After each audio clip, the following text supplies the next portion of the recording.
Bagi kalian yang suka video aku, jangan lupa klik subscribe dan jangan lupa nyalakan tombol loncengnya. Lalu kita like, lalu kita share. Oke guys, terima kasih. Assalamualaikum warahmatullahi wabarakatuh. Halo juragan horor, ketemu lagi sama aku Sinsi.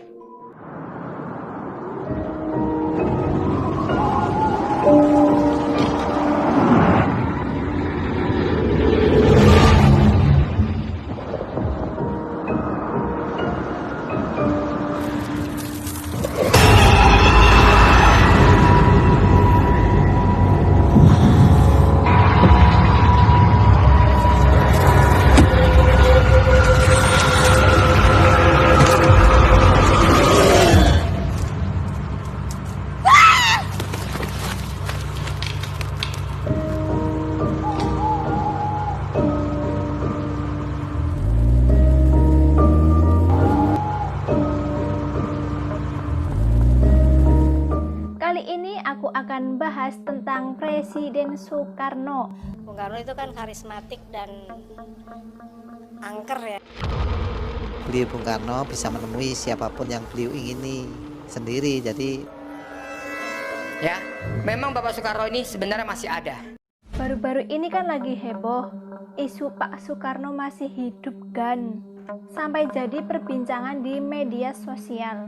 Bahkan ya kan, katanya ada yang tahu keberadaan Pak Soekarno, sampai bersedia mau nganterin siapa aja yang pengen ketemu. Emang sih ya kan, isu tentang Pak Soekarno tidak ada habisnya, karena kisah hidupnya sangat menarik untuk diperbincangkan. Tapi apa sih yang bikin Pak Soekarno menjadi mistis? Soalnya banyak nih yang yakin kalau Pak Soekarno belum meninggal dan hanya diketahui oleh orang-orang tertentu. Nah, Presiden Indonesia pertama ini berselimut mistis yang kuat gan. Gak cuma itu, hampir semua yang berhubungan dengan Pak Soekarno bisa dikaitkan dengan metafisika. Sosok Pak Soekarno yang karismatik dan angker ini diakui loh gan sama anak perempuannya, Bu Sukmawati Soekarno. Bung Karno itu kan karismatik dan angker ya. Saya ada merasakan Bung Karno tuh memang ada angkernya. Wibawanya tuh besar gitu. Jadi sebagai anak tuh agak ngerinya ada gitu. Jadi kalau menurut saya dibilang bahwa Pak Soekarno ini sudah meninggal atau apa, saya tidak yakin. Ya, memang Bapak Soekarno ini sebenarnya masih ada. Nah, sekarang nih ya, kehebohan Pak Soekarno yang masih hidup kembali viral gan. Muncul seseorang yang tahu keberadaannya di Lampung. Walaupun videonya udah lama diupload, tapi baru viral lagi sekarang. Otomatis pengakuan ini memancing pro dan kontra. Dan gak sedikit logan orang-orang yang mengaku secara misterius yang ditemuin oleh Pak Soekarno. Seperti cerita Pak Wanto, penjaga makam Pak Soekarno, yang sempat cerita kalau Pak Soekarno bisa nemuin siapa saja yang pengen ditemuin. Tapi dengan syarat harus punya hati yang tulus. jadi Bung Karno itu ya seperti inilah. Tidak bisa katakan sama dengan kita, tidak sama. Beliau Bung Karno bisa menemui siapapun yang beliau ingini sendiri. Jadi mungkin ya hati yang tulus, bersih, mungkin ditemui beliau Bung Karno seperti kita. Ya, mimpi mungkin kami itu ketika tahun berapa itu seperti bersama-sama sholat Idul Adha di alun-alun Blitar. Sepertinya kami itu langsung ditemui Paduka untuk menjadi imam di sholat itu. Ada satu dua mungkin diperintah Paduka itu, ditemui Paduka supaya untuk kesini itu hanya. Ya biasa, itulah bangsa Indonesia gitu yang masih suka akan ilmu gaib, terus dunia lain gitu. Wajar lah ya, itu memang dunia gaib itu ada gitu loh. Kalau orang yang punya bakat atau memang mendalami ya silakan saja. Kehebohan ini terus diperbincangkan Gan, mengiringi cerita mistis Pak Soekarno. Nah, katanya nih, di Museum Pak Soekarno Blitar ada lukisan Pak Soekarno yang bisa berdenyut dadanya secara misterius, semisal dilihat dari arah depan. Oh, itu yang di Blitar itu juga apa namanya, memang ada gerakan ya, di kanvas itu ada gerakan gitu. Secara gaib itu katanya gerakan itu seperti detak atau denyut dari jantung gitu ya. Ya begitulah kenyataannya, karena setiap kita datang kan kita perhatikan memang kanvasnya selalu bergerak gitu. Itu memang benar adanya. Dari ada salah satu lukisan Bung Karno yang bergetar. Itu memang dulu keberadaan di sana, sehingga karena adanya ini museum maka dikumpulkan di sini, di Museum Bung Karno yang ada di Blitar ini.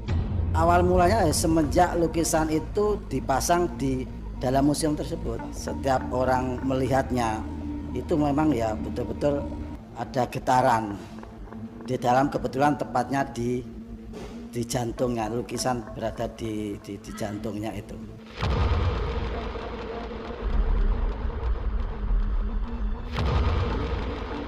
Lukisan ini bisa berdetak karena mungkin ada yang beranggapan karena angin atau ada listrik atau ada magnet. Tapi selama saya di sini nih, lukisan memang natural bergeraknya gitu kan. Mungkin karena bentangan kefigurannya yang kenceng sama luas penampangnya yang lebar, jadi ada efek gerakan. Kebetulan juga posisi dada, jadi fokus gambar dari lukisan ini benar-benar pas gitu. Jadi pas bagian dadanya, dari bagian yang paling jauh dari figura akan bergerak paling kenceng.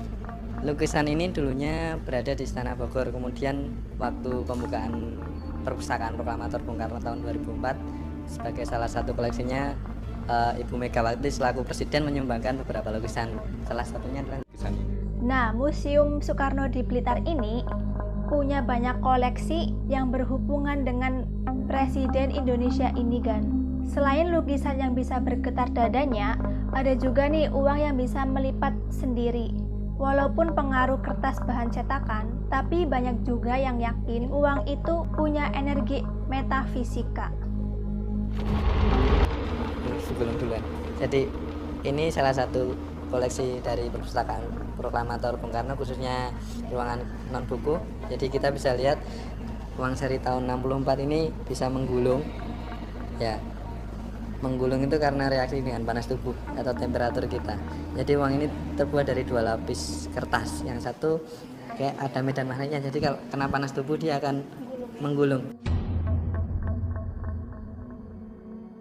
Uniknya lagi itu tiap orang-orang kadang-kadang beda gitu. Ada yang menggulungnya vertikal seperti ini, ada yang horizontal dari samping, ada yang dari sini ke sini juga ada. Nggak semuanya sama. Ya kalau misalnya gulungnya semakin cepat, semakin kencang, kayak doanya akan terkabul seperti itu. Tapi itu ya kembali ke pribadi masing-masing. Banyak cerita mistis kan yang menyeliputi kehidupan Pak Soekarno. Nah, salah satu pakar supranatural yang bernama Ko Antoni pernah loh dikasih lukisan Pak Soekarno dan pedang oleh kakek misterius. Dan datangnya kakek ini itu habis maghrib kan. Terus lagi sepi-sepinya Dia memberikan satu lukisan ini dan dua pedang ini, dan dia hanya mengatakan bahwa ini saya titipkan untuk kamu. Itu aja pada waktu itu. Dan terakhir saya terima dan saya tidak tahu juga pada waktu itu. Terus saya bawa dan saya lihat ternyata lukisan Bapak Soekarno dan dua pedang ini. Jadi waktu itu dia datang pas habis maghrib. Ya, dia pas datang pada waktu itu pas habis maghrib, dia datang, dia menyerahkan itu dalam keadaan posisi memang hening sekali di depan itu. Ada satu keunikan dari gambar ini, di mana bahwa gambar ini suka bergerak, ya, suka membuat satu tanda di mana mata mereka akan lari ke sini. Ada apa sebenarnya? Jadi ada 3-4 orang banyak lah yang mengatakan bahwa ini gambar kok ada satu keunikan kok. Kenapa? Aku bilang gitu. Iya, tangannya suka bergerak, terkadang matanya suka melihat kita dengan tajam, kadang bendera juga suka mengeluarkan cahaya terang. Nah, pedang ini diyakini pernah dimiliki oleh Pak Soekarno. Dan pedang ini nih diyakini jadi senjata Pak Soekarno. Ini pedang penjaga pintu, di mana bahwa orang yang harus lewat harus melewati pedang ini dulu. Ini yang udah saya pelajari. Ya, ini energinya sangat kuat sekali, energinya sangat panas sekali di sini ya. Ternyata memang iya bahwa Bapak Soekarno ini memang memiliki pedang. Cuma saya nggak tahu ini pedang yang benar-benar dia miliki, apa memang ini pedang nomor keberapa dari dia, saya juga nggak tahu. Kalau ini energinya kewibawaan, ini saya pelajari, ini energinya kewibawaan. Jadi di sini permasalahan apapun yang kita hadapi pasti bisa selesai, asalkan satu, kita punya kebijaksanaan hidup. Di sini saya sangat merasakan bahwa energi yang saya dapat di sini, bahwa benar pedang ini milik Bapak Soekarno, ya, yang dipercayakan pada waktu itu kepada orang-orang yang menjaga di sekeliling dia. Ini pedang untuk menjaga untuk masuk di satu wilayah yang sudah dipagari oleh pedang ini, ya. Udah dipagari oleh pedang ini, masuk ke wilayah dengan membawa pedang ini, dia akan membuka celah dan memberi jalan.